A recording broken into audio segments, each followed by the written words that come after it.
Well, I'll definitely start off with the earnings here.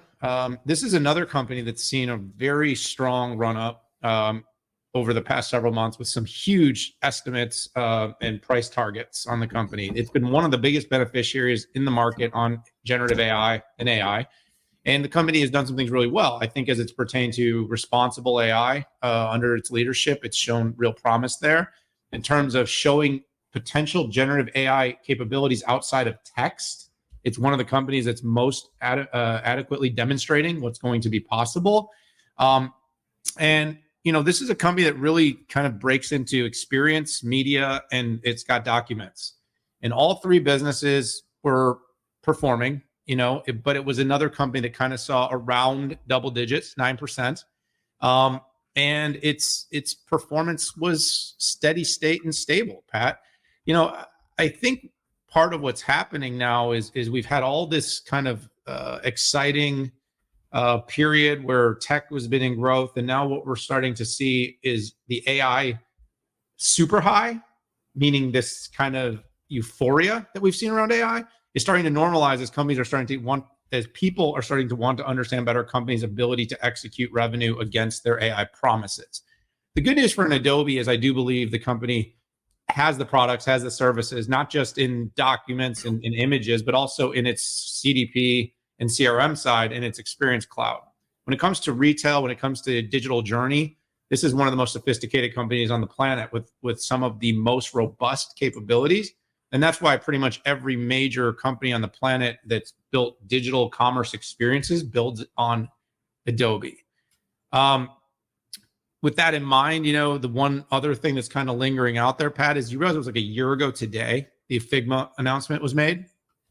So it's been a year. Very quiet, hasn't it? The deal has not been done. There are a number of probes. I stand by my assessment that this deal should get done. It is not the biggest issue. It certainly hasn't come up as Adobe's not a gatekeeper, according to the DMA. You know, the ability to build a collaborative application for creativity doesn't seem to me like something that we necessarily need regulated.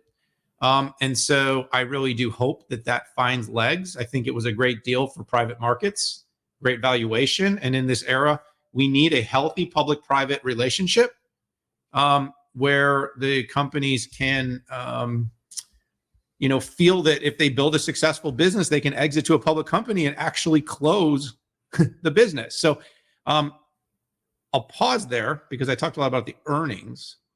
There's some generative announcements. Do you want to chime in on the earnings at all? Or do you want to jump in and take the generative a little bit of the earnings?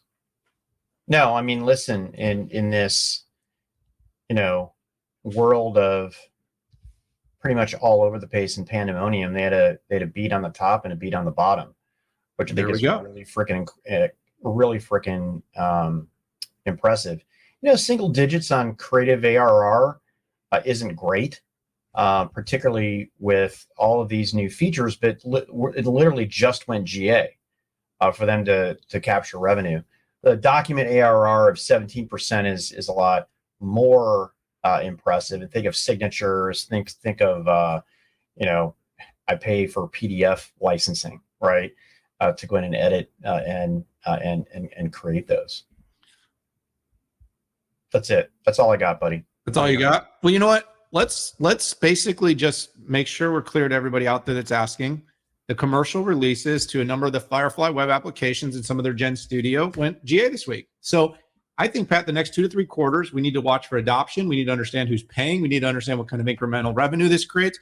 And by the way, this sounds like, Dan, the broken record, because I've been saying this now for 2 or 3 quarters.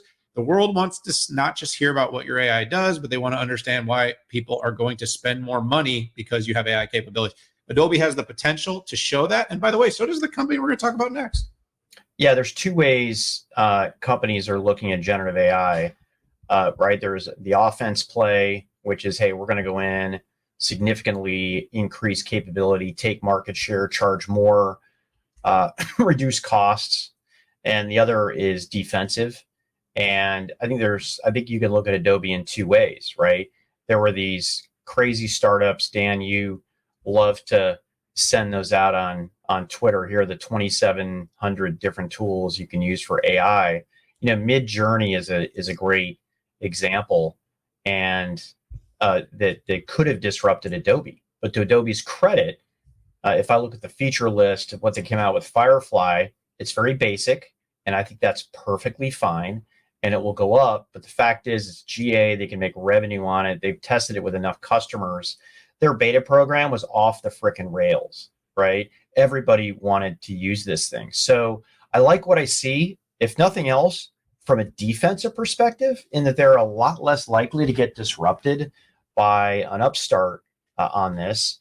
The feature set isn't incredibly long. So, for instance, there are some tools that my daughters use in their marketing departments that will take a podcast like ours, pick the sound bites that are important, and auto magically create a video.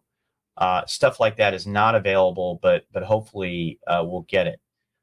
Good stuff. Adobe, not being disrupted. Now it's time to show that you can disrupt and take share, drive revenue, increase ASP and take rate as we move forward.